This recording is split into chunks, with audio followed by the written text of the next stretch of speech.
राज्यं वदामि भवतां सरेशम् दिव्यं वदामि भवतां च नित्यम् आत्मोन्नतिं योगपरेम नित्यम् पूर्णो वदामि भवतां श्रियं च।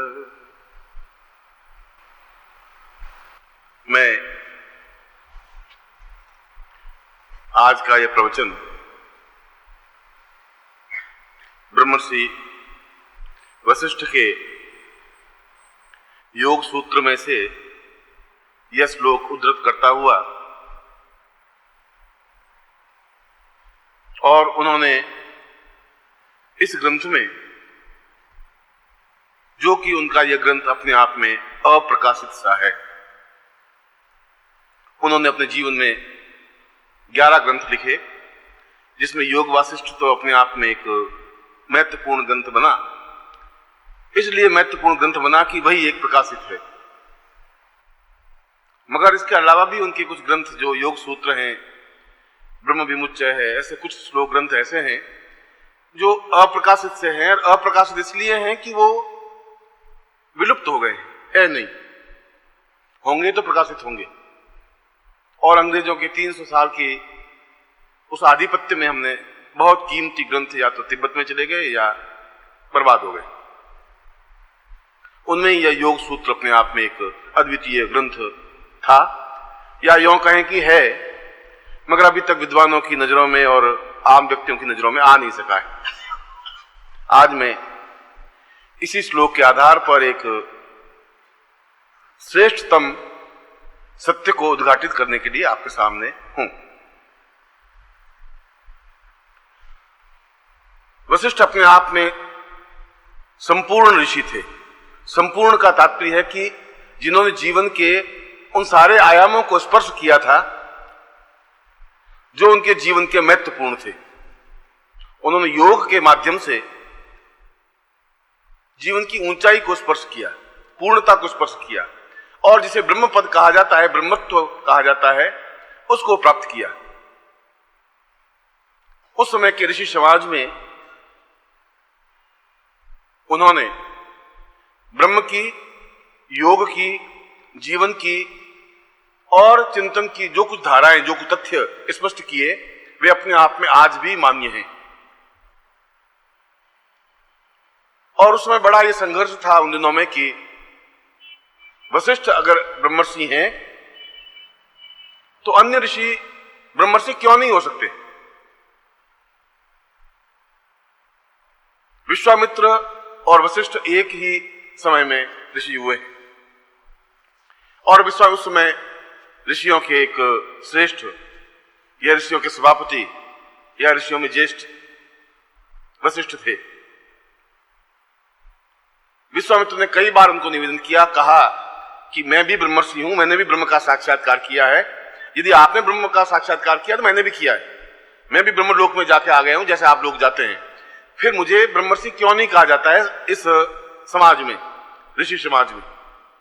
और जब भी कहीं सभा होती, सम्मेलन होता, वशिष्ठ सभापति आसन पर बैठे होते और विश्वामित्र आते तो कहते कि आओ राज ऋषि बैठिए, और उनको बहुत क्रोध से तिरमिला जाते, आग बबूला हो जाते, और खुलेआम कहते कि क्या बात है, क्यों है, मैं क्यों राज ऋषि हूं, ब्रह्मर्षि क्यों नहीं हूं, क्या मुझे न्यूनता है। मगर वशिष्ठ कुछ उत्तर नहीं देते, बस केवल यही कहते कि राज ऋषि अपना स्थान ग्रहण करें। वो बैठ जाते और विश्वामित्र अपने आप में क्रोध से अतिरेक होकर के निश्चय कर लिया कि मैं इस वंश को समाप्त कर दूंगा, इस वशिष्ठ को समाप्त कर दूंगा, जिससे कि न ये रहेगा न मुझे राजऋषि कहेगा। वशिष्ठ के 100 पुत्र, सत्पुत्रो वै वशिष्ठ साम पूर्णत्वम सा अद्वितीयम च, अद्वितीय ऋषि, अद्वितीय पुत्र, मेधावी पुत्र। और उसने उस अपने तपोबल से या क्रोध बल से एक एक करके सारे पुत्रों को समाप्त करता गया। कभी 2 पुत्र मर रहे हैं, कभी 3 मर रहे हैं, कभी 1 मरा है, कभी 5 मर रहे हैं, और 1 महीने के अंदर 100 पुत्रों का समाप्त कर दिया। और उस बीच में भी कभी सम्मेलन हुआ और सब ऋषियों को मालूम। अब विश्वामित्र के क्रोध के सामने कौन पड़े। फिर भी कोई सम्मेलन हुआ और वशिष्ठ बैठे, तो ज्यों ही विश्वामित्र आए तो उनका, आइए राजऋषि, आपने जो कुछ किया और जो कुछ कर रहे हैं वो अपने आप में आवश्यक होगा शायद आपके जीवन में, आप आसन ग्रहण करिए। और विश्वामित्र ने पूरे के पूरे 100 पुत्रों को समाप्त कर दिया। विश्वामित्र ने कहा कि अब केवल वशिष्ठ को समाप्त करना जरूरी है, वंश ही नहीं रहे। जब वंश ही नहीं रहेगा तो कौन मुझे राजर्षि कहेगा।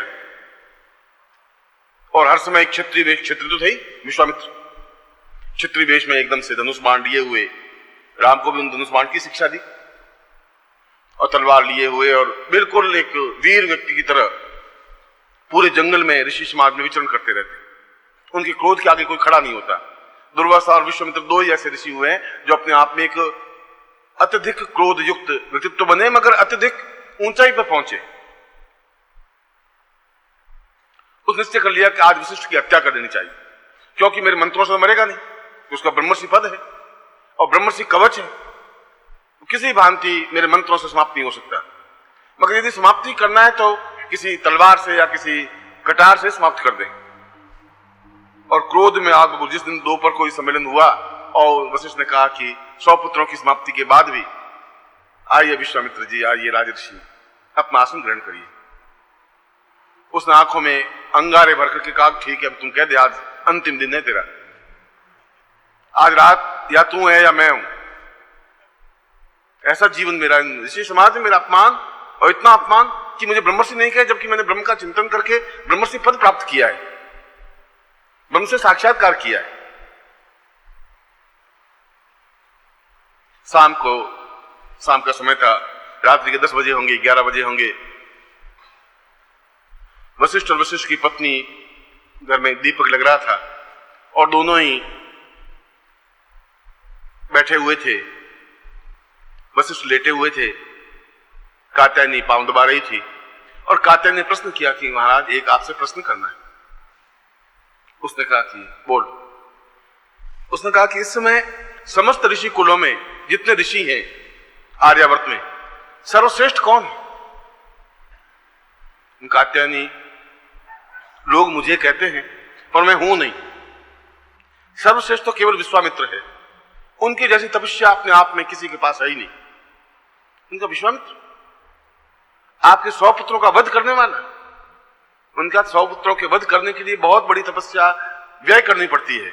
इतनी तपस्या व्यय की है, उसके बावजूद भी उसके चेहरे पर तप है, ओज है, बल है, बहुत तपस्या की हुई है, तब उसके चेहरे पर ओज दिखाई दे सकता है। नहीं तो इस तपस्या के बाद तो वो अपने आप में एक पामर बनकर समाप्त हो जाता है। उसके मुकाबले कोई सन्यासी नहीं है, उसके मुकाबले का कोई तपोधारी नहीं है, उसके मुकाबले का कोई व्यक्तित्व ही नहीं है, इस समय नहीं है आर्यावर्त में। विश्वामित्र बाहर कटार लिए खड़े खड़े सुन रहे थे।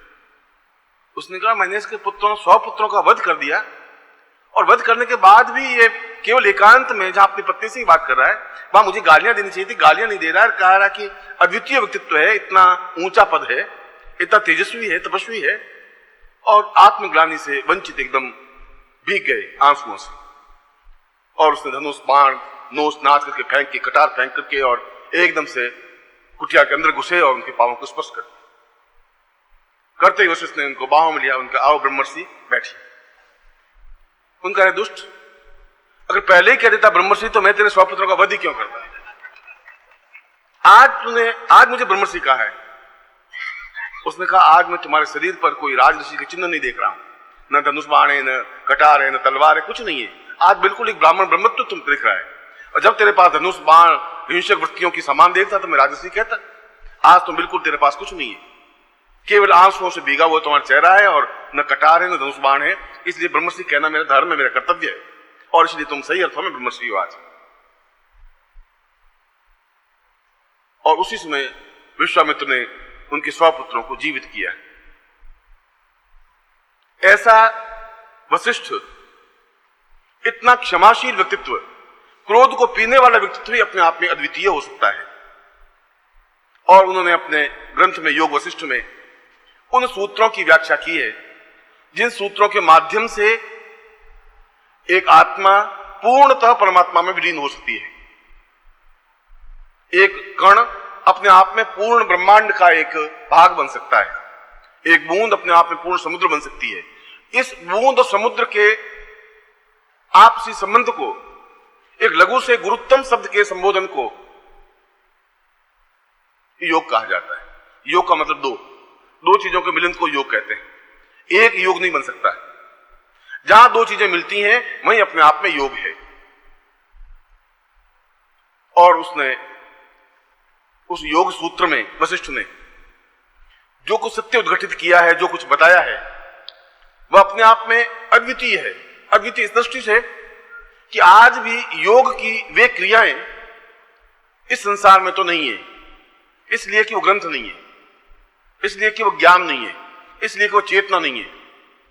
मगर जो कुछ अष्टांग योग या योग का जो ग्रंथ है, योग वशिष्ठ है, या वह अपने शरीर को अपने अनुकूल बनाने की क्रिया है। किस प्रकार से हम आंतरिक वृत्तियों को, आंतरिक चिंतन को, आंतरिक धारणाओं को, आंतरिक रहस्यों को स्पष्ट कर सके, समझ सके, वह योग वासिष्ठ का एक अत्यंत हल्का सा प्रयास है।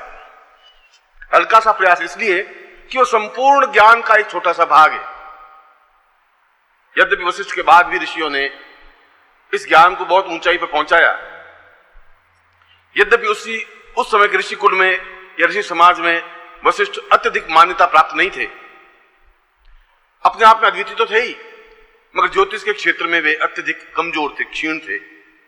काल निर्णय में वे अपने आप में क्षीण कमजोर थे, इसलिए गुरु पद प्राप्त कर ही नहीं सके। उनको गुरु रूप में कहा ही नहीं गया, आचार्य कहा गया, आचार्य वशिष्ठ हर जगह कहा गया। और वे खुद भी छटपटाते रहे कि मुझे गुरु कहा जाए,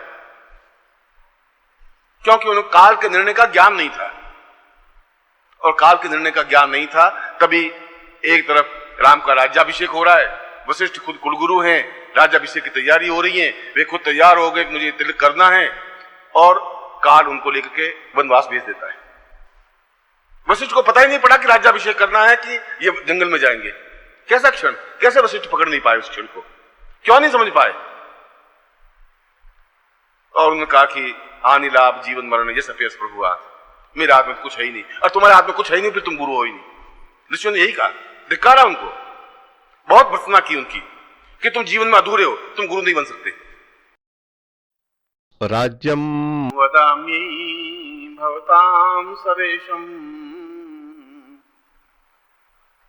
दिव्यम वदामि भवतां च नित्यम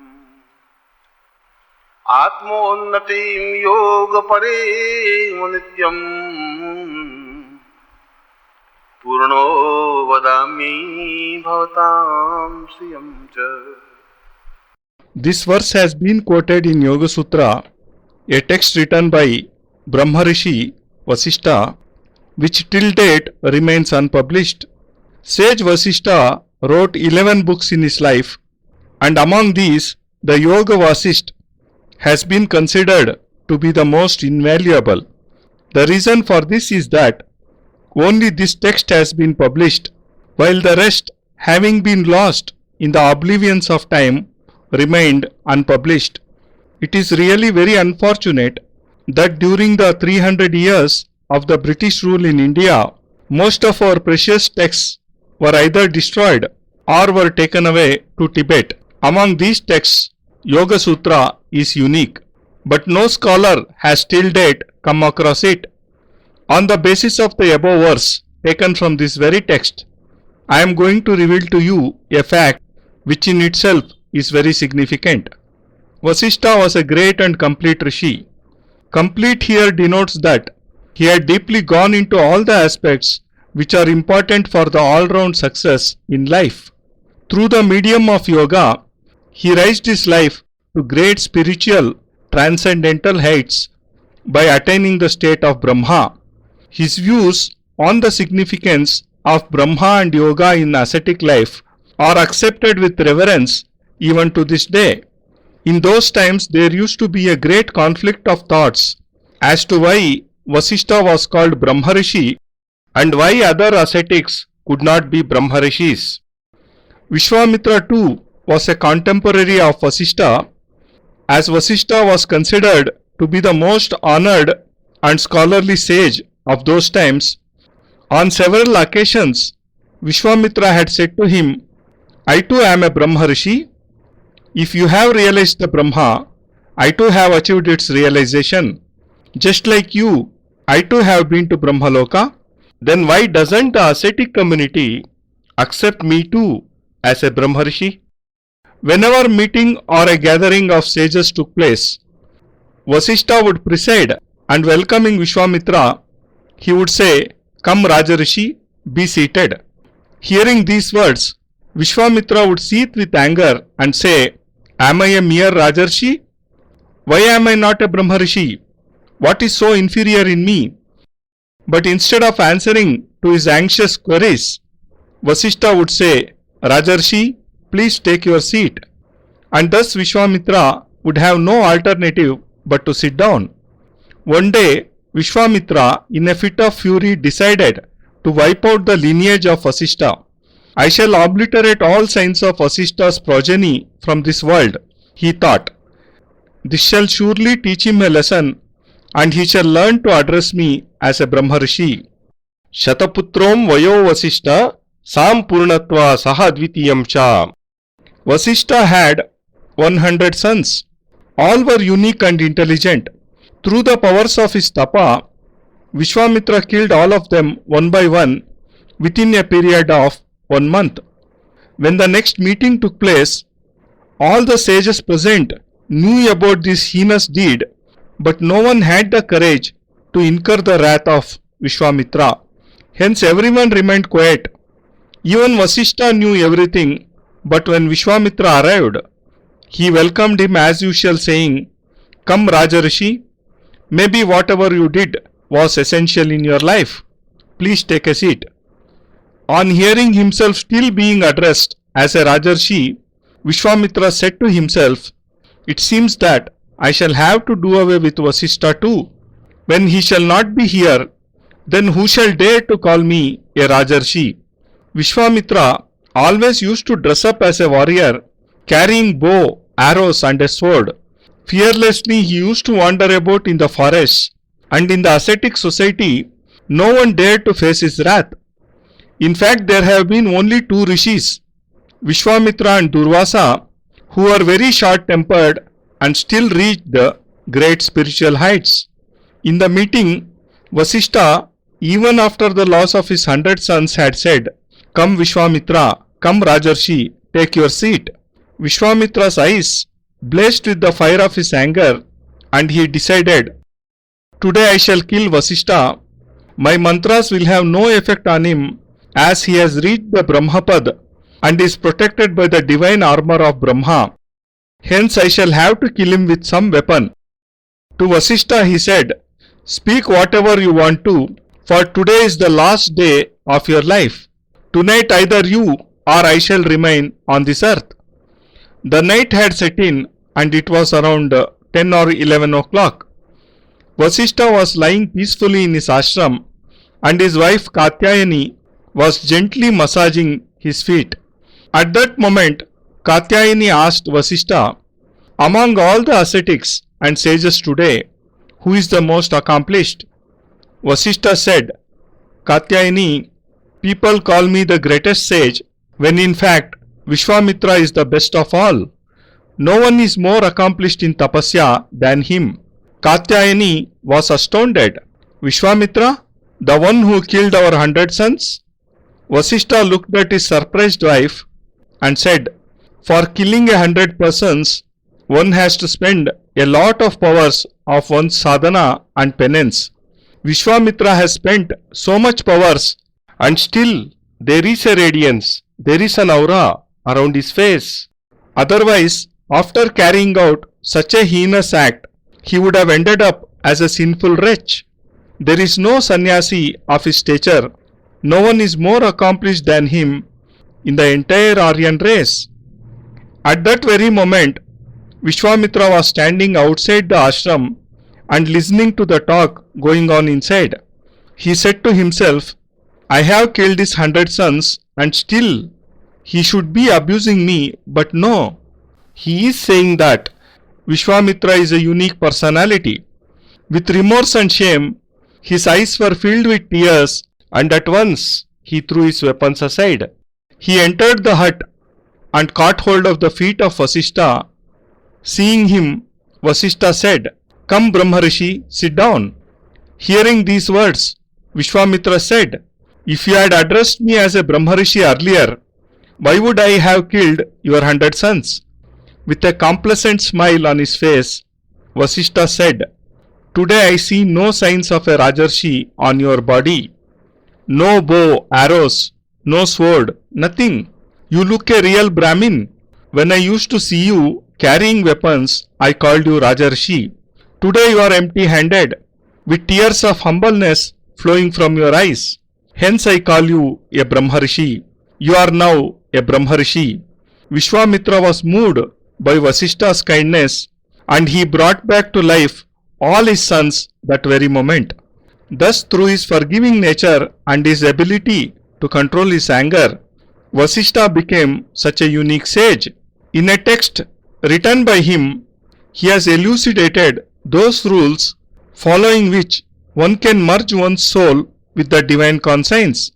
Through them, an atom can gain the vastness of the universe, and a drop can become an ocean. The coming together of a drop with the ocean is called yoga, which means to bring together two things.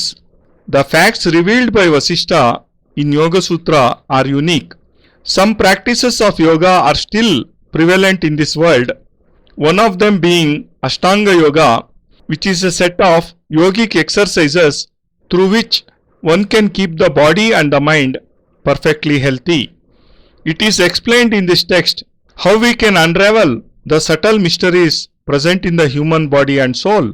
After Vasishtha, several rishis raised this rare knowledge to high levels in the society. In those times, although Vasishtha was the most revered of all sages, yet in the field of astrology, his knowledge was very limited.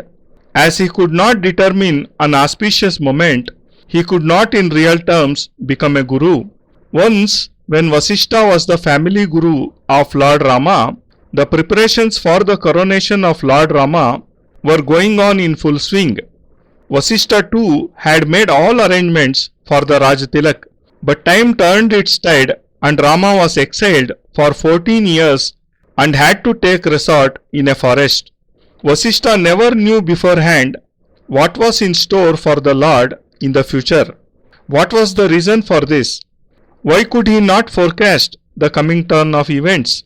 He said, "Hani labh jivan maran yash apyash prabhu hath." That is, nothing is in my hands, only God holds the cards of a man's fate. If you do not have anything in your hands, said all the sages, you cannot be a guru.